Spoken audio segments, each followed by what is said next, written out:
توجہ ہے آپ کی؟ اپنی انگلی سے ہم ایک کاغذ، ایک انگلی سے نہیں، آپ کی توجہ شاید بھٹک رہی، کوئی بات نہیں، تو اگر توجہ ہے اس طرف تو دیکھ لے ذرا۔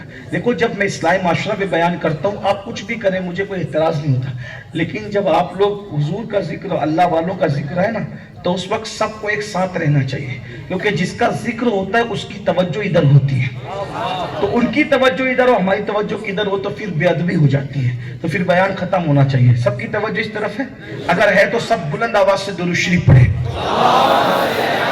صلی اللہ علیہ النبی المی وآلہ واصحابہ وبارک وسلم۔ صلاۃ و سلام علیک یا سیدی یا رسول اللہ، صلاۃ و سلام علیک یا جد الحسن والحسین وعلی آلک واصحابک یا جد الغوث الثقلین۔ توجہ فرمائیں، ایک انگلی سے ہم کاغذ نہیں پھاڑ سکتے، لیکن ایک انگلی سے حضور نے چاند کے ٹکڑے کیے۔ حضور کے ہاتھ کی شان تو دیکھو، حضور اکرم صلی اللہ علیہ وآلہ وسلم کی طاقت کا عالم کیا ہے۔ ایک شخص پہلوان تھا، وہ آیا کہ بھئی دیکھو میں تو پہلوان ہوں اور میں پہلوانی کی بھاشا سمجھتا ہوں، اور اپنے انداز میں کہہ رہا ہوں، وہ عربی تھا، عربی میں بول رہا تھا، اب میں عربی تو نہیں بولوں گا نا آپ کو سمجھ میں بھی نہیں آئے گی، تو وہ جو عربی مفہوم ہے میں اپنے انداز میں پہلوان ہوں اور میں پہلوانی کی، میں جس فیلڈ کا اسی فیلڈ کی میں بھاشا سمجھتا ہوں، اگر آپ اللہ کے نبی ہو تو میرے ساتھ کشتی کرو، اگر آپ جیت جاؤ گے تو میں کلمہ پڑھ لوں گا۔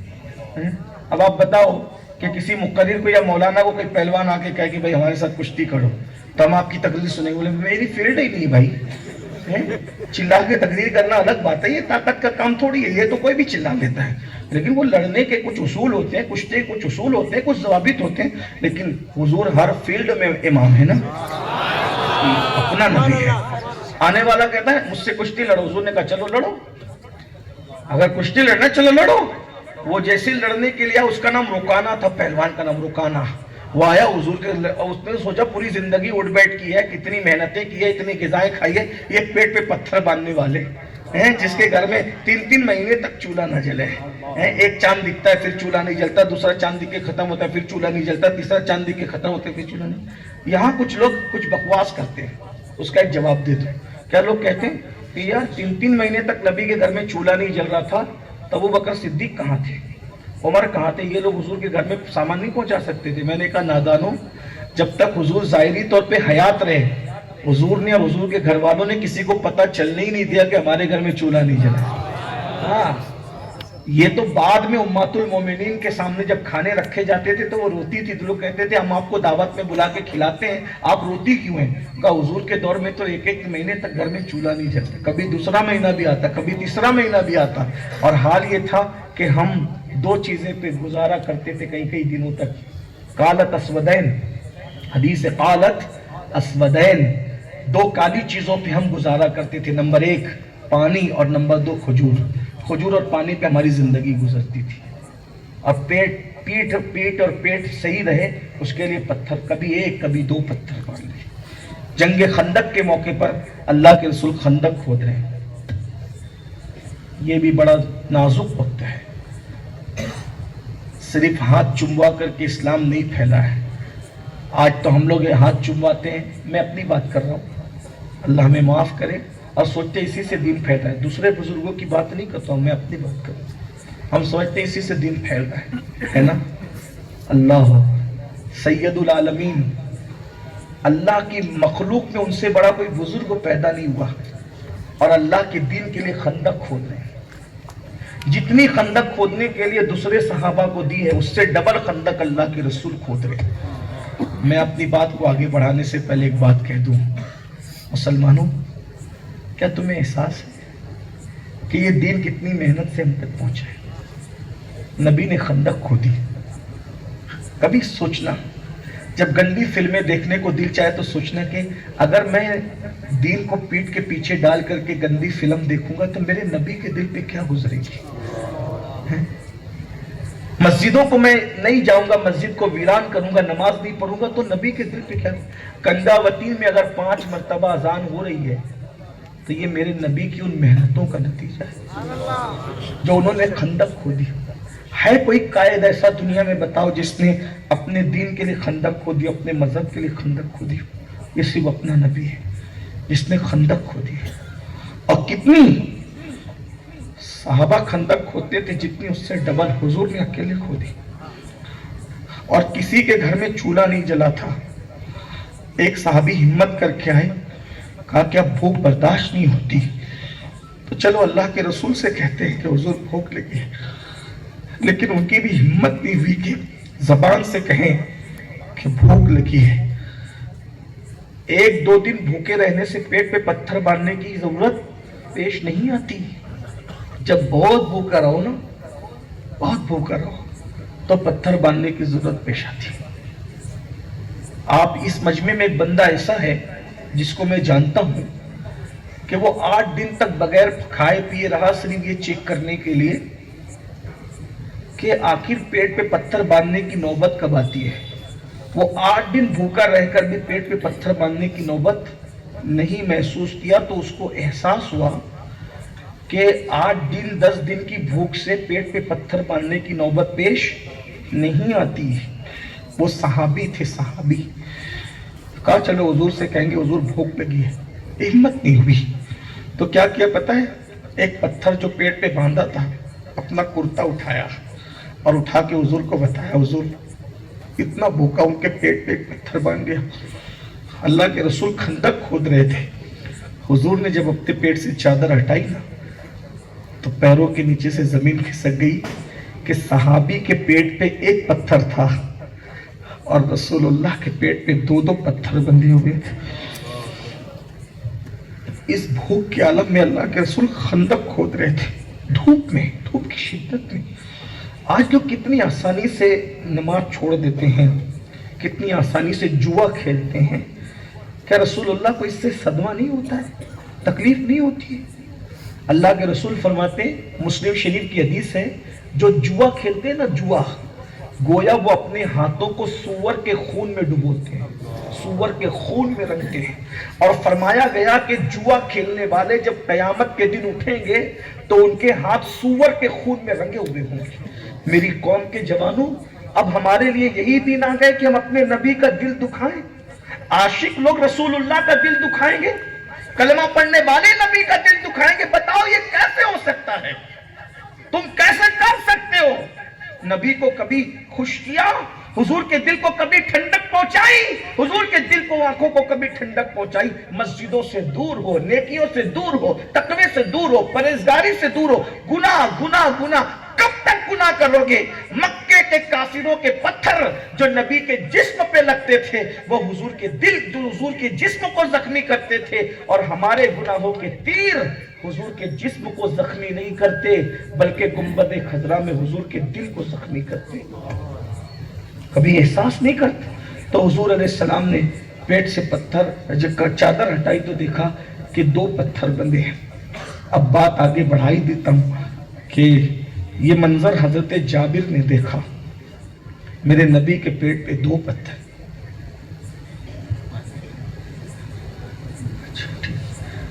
میرے نبی نے دیکھا، میرے نبی کے پیٹ پہ پتھر حضرت جابر نے دیکھا۔ بس بات پوری کر لوں، حضرت جابر نے دیکھا نبی کے پیٹ پہ 2 پتھر۔ بس میں آپ سے اتنی جو گزارش کرتا ہوں، نبی کی محنت کا احساس کر لو۔ باقی کی باتیں پھر کسی موقع پہ مجھے یہ یاد دلانا، کبھی آئیں گے تو کسی آس پاس میں اس عنوان کو پورا کر دوں گا۔ وقت ختم ہوا، لیکن بات میں اپنی پوری کر لوں۔ جب آپ کو اپنے باپ کی محنت کا احساس ہے تو ہمیں رسول پاک کی محنت کا احساس بھی ہونا چاہیے، ہے نا؟ اور نبی مر کے مٹی میں نہیں مل گئے، نبی زندہ ہے۔ اور قرآن کہتا ہے النبی اولا بالمؤمنین من انفسہم، نبی مومنوں کی جان سے زیادہ قریب ہے۔ ہمارے نبی ہمیں دیکھ رہے ہیں، واللہ ہمیں دیکھ رہے ہیں، ہمیں سن رہے ہیں، کیونکہ وہ ہماری جانوں سے زیادہ قریب ہے۔ میرے بھائی، جب وہ جان سے زیادہ قریب ہے، جب تو گندی فلم دیکھتا ہے تو ان کے دل پہ کیا گزرتی ہے؟ جب تو داڑھی منڈا کر گٹروں میں پھینکتا ہے تو ان کے دل پہ کیا گزرتی ہے؟ جب تو اپنی بیوی کو بے پردہ لے کے گھومتا ہے تو نبی کے دل پہ کیا گزرتی ہوگی؟ جب تمہارے گھر کی بیویاں، بیٹیاں، بہنیں، مائیں بے پردہ ولیموں میں جاتی ہوگی تو نبی کے دل پہ کیا گزرتی ہوگی؟ نبی کا دل دکھا رہے ہو، نبی کے دل کو۔ میرے بھائی، اگر کوئی کسی کافر کا دل دکھائے تو بھی مجرم ہے۔ اگر کوئی ماں کا دل دکھائے، مرتے وقت اس کی زبان پہ کلمہ نہیں آئے گا، تو جو نبی کا دل ایک دن میں ہزاروں مرتبہ دکھا رہے ہیں، مرتے وقت ان کی زبان پہ کلمہ کیسے آئے گا؟ ڈرو اللہ سے، سوچو۔ بہرحال بات شارٹ کر رہا ہوں، حضرت جابر نے دیکھا نبی کے پیٹ پہ 2 پتھر، احساس ہوا، رو پڑے، کیونکہ وہ سچے عاشق رسول تھے. ہمیں تو کوئی احساس بھی نہیں, تقریر سن لیتے اٹھ کے چلے جاتے ہیں, دامن چٹک کر کے کوئی احساس نہیں. جابر دوڑے دوڑے گھر گئے, بیوی سے کہا دیکھو میں نے اپنی آنکھوں سے نبی کے پیٹ پہ 2 پتھر دیکھے, میرے نبی کے پیٹ پہ 2 پتھر ہیں, حضور نے کئی دن سے کچھ کھایا نہیں ہے, اور پتھر باندھ کر کے حضور خندق کھود رہے, خندق. کچھ کرو. بیوی سے کہتے کچھ کرو, ہمیں حضور کو آج کھانا کھلانا, ہم حضور کو کھانا کھلائیں گے. بیوی نے کہا اچھا تو چلو کھانا کھلائیں گے. میرے پاس آدھا سیر جو ہے, یعنی سمجھانے کے لیے آدھا کلو جو ہے, میں پیستی ہوں اور اپنے پاس ایک بکری کا بچہ اس کو ذبح کرتے ہیں, حضور کو آج ہم کھانا کھلا دیتے ہیں بس. لیکن سنو, حضرت جابر کی بیوی تھوڑی سخت مزاج تھی.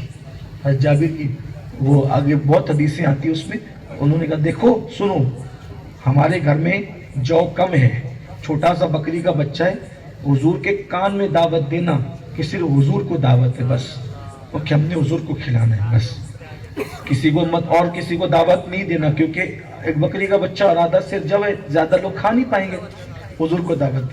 جابر گئے, حضور کے کان میں کہا آقا میں نے آپ کے پیٹ پہ 2 پتھر دیکھے ہیں, حضور ہم آپ کو کھانا کھلانا چاہتے ہیں, آج آپ ہمارے گھر آئیں گے آقا, اور حضور تشریف لائیے گا, ہم آپ کو کھانا کھلائیں گے. سرکار نے سنا اور سن کر کے کہتے اے خندق والو, خندق والو سنو سنو, خندق والو تم سب کو جابر کے گھر چلنا ہے کھانا کھانے. اللہ اکبر. جابر آئے, بیوی سے کہا غضب ہو گیا, کہا کیا ہوا؟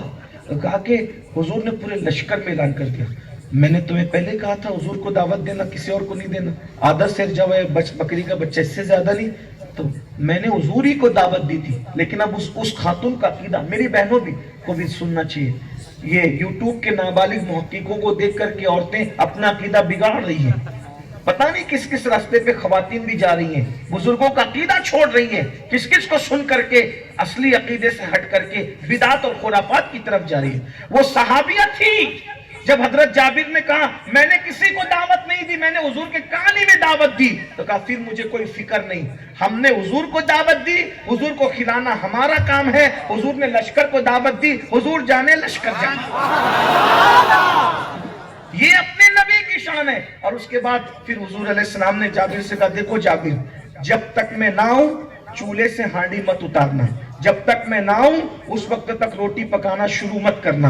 اور حضور علیہ السلام آ کر جابر کے گھر بیٹھ گئے. کیا نصیبے تھے جن کے گھر حضور آتے تھے, ہائے ہائے کیا نصیبے تھے. آ کر کے بیٹھ گئے, اور آ کر کے بیٹھ کے حضور کہتے ہیں کھانا پک گیا, جی یا رسول اللہ ہانڈی تیار ہے اور آٹا تیار ہے اور اب روٹی بننی ہے. حضور نے لعاب نکالا اور کہا اس کو آٹے میں ملا دو, لعاب نکالا ہانڈی میں ڈال دو, کہا اب چلو حضور کھائیں. نہیں, پہلے میں نہیں کھاؤں گا, پہلے صحابہ کھائیں گے. اور 10 15 کو بلا بلا کہتے تھے آتے جاؤ کھاتے جاؤ آتے. جابر کہتے ہیں ہم ہانڈی دیکھتے تھے کہ اب کیا ہوگا, اور وہ لشکری لوگ کئی دن کے بھوکے. میرے بھائی جو جتنی محنت کرتا ہے نا پھر اس کے کھانے کا انداز ویسا ہوتا ہے.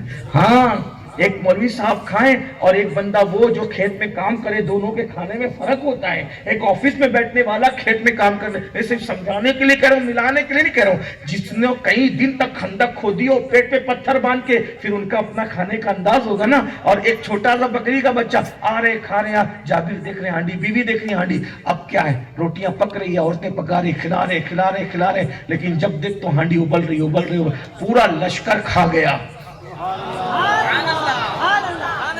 سرکار فرماتے جابر اب ہم کھائیں گے اپنی بارے. سب کو کھلایا اور پھر آخری میں حضور نے کھایا, اور حضور نے کھایا تو جابر کہتے اللہ کی عزت کی قسم لعاب مصطفیٰ کی برکت تھی کہ اب ہم ہانڈی کو دیکھتے ہیں تو ہم فیصلہ نہیں کر پا رہے تھے کہ پکایا تھا وہ زیادہ ہے یا جو بچ گیا ہے وہ زیادہ ہے. تو وہ پہلوان نے سوچا ہوگا کہ پیٹ میں پتھر باندھنے والا نبی مجھ سے کشتی کرے گا, ہم نے تو بہت محنت کی نا, بہت بازو بنائے. تو رکانہ نے کہا آپ میرے ساتھ کشتی کرو, پچھاڑ دو گے تو میں ایمان لاؤں گا. حضور نے کہا چلو تیار ہے. وہ آیا, حضور نے اس کو پٹک کر سینے پہ بیٹھ گئے. جس کے سینے پہ حضور بیٹھ جائیں پھر اس کا سینہ نہ کھل جائے. ادھر حضور سینے پہ بیٹھے, ادھر اللہ نے اس کا سینہ کھول دیا اور کلمہ پڑھ کے مسلمان ہو گیا. ایک جملہ سن لیں, جس کے سینے پر 1 سیکنڈ کے لیے حضور بیٹھ جائیں تو اللہ اس کو کافر نہیں رکھتا. جس آمنہ کے پیٹ میں 9 مہینے تک رہے ہو, وہ آمنہ کیسے کافر ہو سکتی؟